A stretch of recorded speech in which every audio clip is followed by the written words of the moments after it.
Good morning students, welcome in are PS online classes. Students, मैं आप लोगों को इससे पिछले क्लास में चैप्टर 10 पढ़ा रही हूँ, motions and distance of measurements. ठीक है, क्या है आपका चैप्टर 10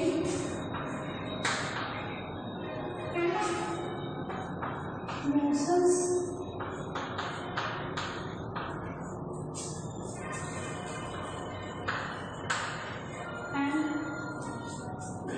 measurement of distance।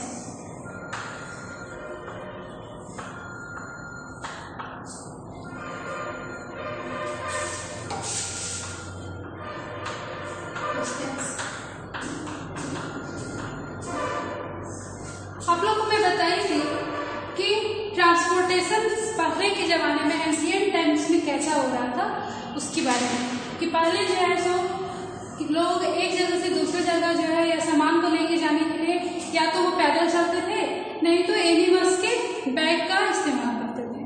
लेकिन जब व्हील का आविष्कार हो गया, इन्वेंशन ऑफ व्हील्स, इससे क्या हुआ कि ट्रांसपोर्टेशन में बहुत ज़्यादा क्या हुआ कि एक तरह से आपका इवोल्यूशन हुआ और बहुत जल्दी डेवलप हुआ। व्हील का यूज जो है, व्हील जब बन गया उसके बाद क्या हुआ कि डिफरेंट टाइप्स का बुल कार्ट, हॉर्स कार्ट, ये सब बनाया गया, जिससे क्या हुआ कि एक जगह से दूसरी जगह जाना बहुत आसान हो गया। अब आपका है डिस्टेंस। ठीक है, आज मैं डिस्टेंस के बारे में बता रही हूँ। आप देखे होइएगा आपके बुक्स में बहुत अच्छे से दिया हुआ है कि जैसे पहले के ज़माने में धीरे धीरे क्या हुआ कि फुट से लोग चलते थे, एनिमल्स का यूज करते थे। उसके बाद बुल कार्ट, हॉर्स कार्ट का यूज हुआ। उसके बाद धीरे धीरे क्या हुआ कि आपका जो है सो ट्रेन, बस बनी, साइकिल बना, मोटरसाइकिल बना, कार बना। उसके बाद जो है सो आपका ट्रेन बना। उसके बाद आज आपका फ्लाइट है। मतलब धीरे धीरे क्या हुआ, लेकिन सभी में क्या है, एक देखोगे तो व्हील लगा हुआ है। मतलब व्हील लगने के बाद जो है सो अलग अलग टाइप्स का क्या किया गया, इन्वेंशन किया गया और बहुत ज़्यादा अलग अलग टाइप्स का मतलब गाड़ी को तैयार किया गया। अब है आपका distance. The length of the space between 2 points is called distance. मान लीजिए आपका ये दिल्ली है, ये मान लीजिए आ गया, तो क्या होगा, ये 2 पॉइंट्स है, यहाँ पे ये ए पॉइंट है, ये बी पॉइंट है। इस दोनों के बीच की जो दूरी है, ये 2 पॉइंट्स के बीच का जो स्पेस है, लेंथ है, इसी को हम लोग क्या बोलते हैं, डिस्टेंस बोलते हैं। ठीक है, तो क्या है, the length of the space between 2 points, जैसे ए एंड बी के बीच में जो लेंथ है उसी को हम लोग बोलते हैं डिस्टेंस। अब ये डिस्टेंस को हम लोग नापेंगे कैसे, ठीक है, मेजरमेंट्स कैसे करेंगे। Measurements is a process of comparing an object with the standard unit of measurements. अब ऐसा क्या था कि जैसे मान लीजिए आपकी कम दूरी है तो आप ऐसे करके नाप लेते थे हैंड स्पैन से, ठीक है, या आप जो है सो क्या होता था, किसी से नापते थे 4 आर्म लेंथ। जैसे मान लीजिए यहाँ पे है तो ऐसे नापे, 1 4 आर्म है, 2 4 आर्म है। लेकिन क्या हुआ कि ये स्टैंडर्ड यूनिट नहीं था, क्योंकि मान लीजिए सभी की हाइट अलग अलग होती है, सभी का जो है सो लेंथ अलग अलग होता है। जो व्यक्ति की हाइट छोटी है उसका स्वाभाविक है कि उसका हैंड भी क्या होगा, छोटा होगा, तो उसका ये हैंड स्पैन क्या होगा, छोटा होगा, है ना। जो बड़े हैं तो उनका, जिनकी हाइट मतलब बहुत ज़्यादा है, तो उनका जो है सो हैंड स्पैन भी बड़ा होगा, ये 4 आर्म्स जो है वो भी बड़ा होगा, है ना।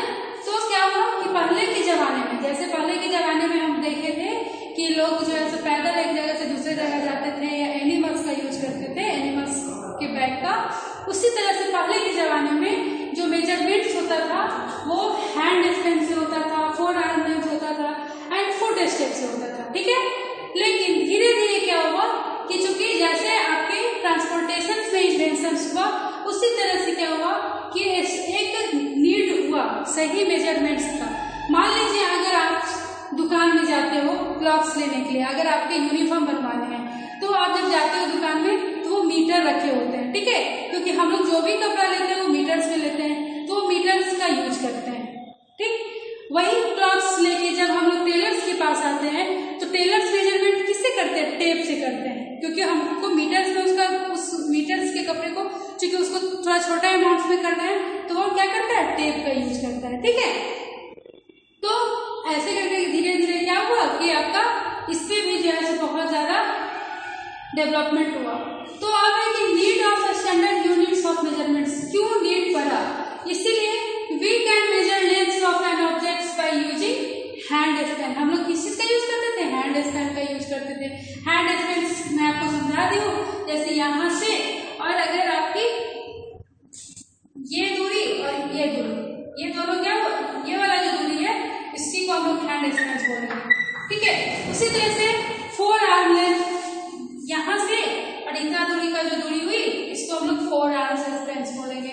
उसी तरह से आपका फुट स्टेप, 2 पैर के बीच की जो दूरी होती है, मान लीजिए आपका ये एक पैर है एंड सेकेंड पैर जो है वो यहाँ पे है, तो इसके बीच की जो दूरी है उसको फुट स्टेप बोलेंगे। ठीक है, तो लेकिन क्या हुआ कि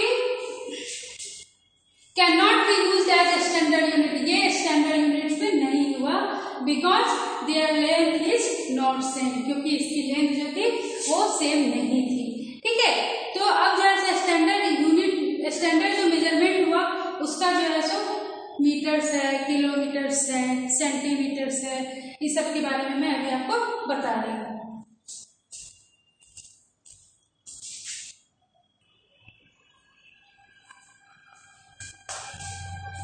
अब आपका है कि स्टैंडर्ड यूनिट्स क्या है। ठीक है, तो a unit of measurements which has a fixed value.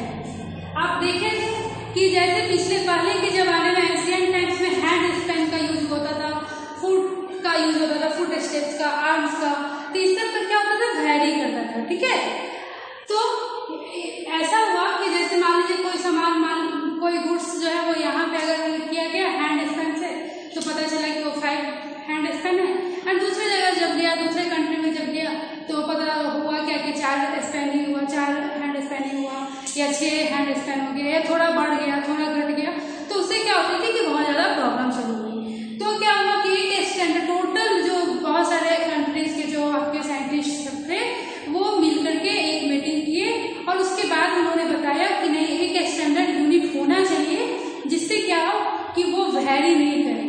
ठीक है, ऐसा नहीं हो कि इंडिया में कुछ हो वैल्यू और अमेरिका में कुछ हो, मतलब एक ऐसा यूनिट तैयार होना चाहिए जिससे क्या है, क्योंकि आप लोग जानते हो कि बहुत सारे सामान जो है सो इंडिया में एक्सपोर्ट इम्पोर्ट ये सब होता रहता है, टोटल कंट्री एक दूसरे कंट्री से इम्पोर्ट एंड एक्सपोर्ट करवाते रहते हैं, तो उसमें क्या होना चाहिए कि एक स्टैंडर्ड यूनिट होना चाहिए। नहीं तो पता चला कि वो दूसरे कंट्री से कुछ आ रहा है और हमारे इंडिया में उसका वैल्यू कम हो गया, मतलब उसकी मेजरमेंट कम हो गई या मेजरमेंट ज़्यादा हो गई।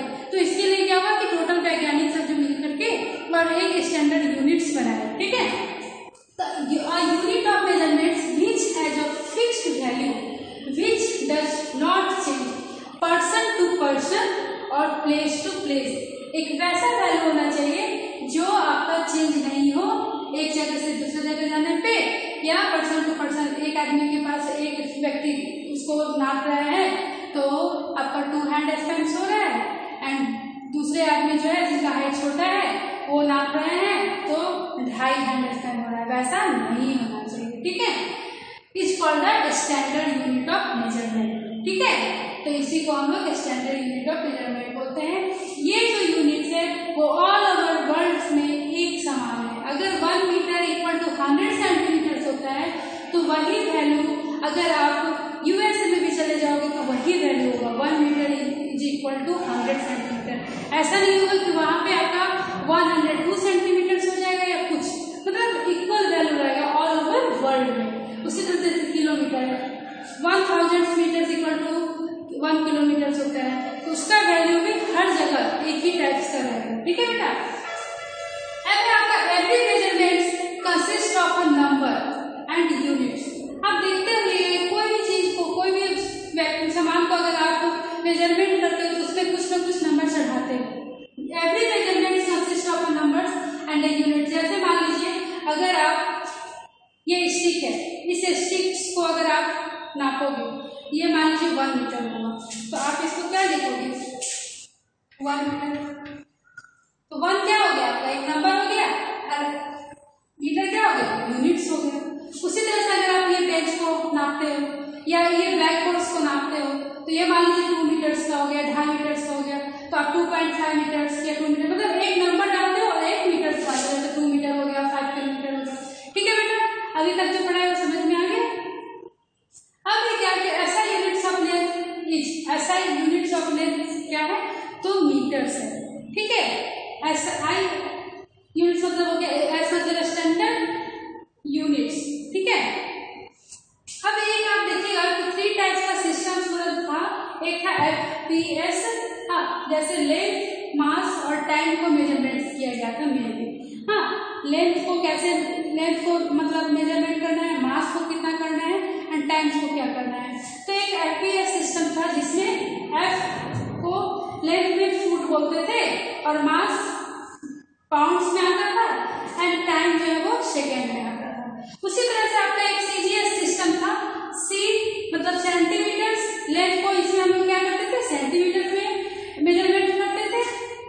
G को हम लोग मास को हम लोग इसमें ग्राम में करते थे एंड S को सेकेंड्स में, टाइम्स को जो है हम लोग सेकेंड में मेजरमेंट करते थे। उसी तरह से एक MPS सिस्टम था। ये सब आपको हायर क्लास में पढ़ोगे तो इसमें बहुत ज्यादा डिटेल्स दिया हुआ है।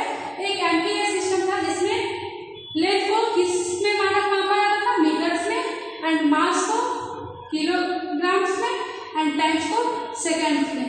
ठीक है, FPS सिस्टम्स में लेंथ को फुट में नापते थे, मास को पाउंड्स में मेजरमेंट करते थे, टाइम को सेकंड में। CGS में लेंथ को सेंटीमीटर में मेजर करते थे, मास को ग्राम में करते थे एंड टाइम को सेकंड में करते थे। उसी तरह से एक MPS सिस्टम था जिसमें लेंथ को मीटर, मास को किलोग्राम एंड टाइम को सेकंड। ठीक है बेटा, आपको ये समझ में आ गया होगा। एक तरह से देखा जाए तो कौन सा वैसा जो ऐसा यूनिट था जो तीनों सिस्टम्स में इक्वल था, तो सेकंड है। ठीक है, सेकंड जो था आपका स्टैंडर्ड यूनिट्स था। ठीक है, अब जो है सो आपको हम कैसे यूज किया जाना चाहिए सही तरीका से लेंस के बारे में, इसके बारे में मैं नेक्स्ट क्लास में पढ़ाऊंगी। इसमें हम आई होप आप लोगों को कोई प्रॉब्लम नहीं होना चाहिए। अगर कोई भी प्रॉब्लम्स होगा तो आप लोग ग्रुप में शेयर करोगे। ठीक है बेटा, थैंक यू।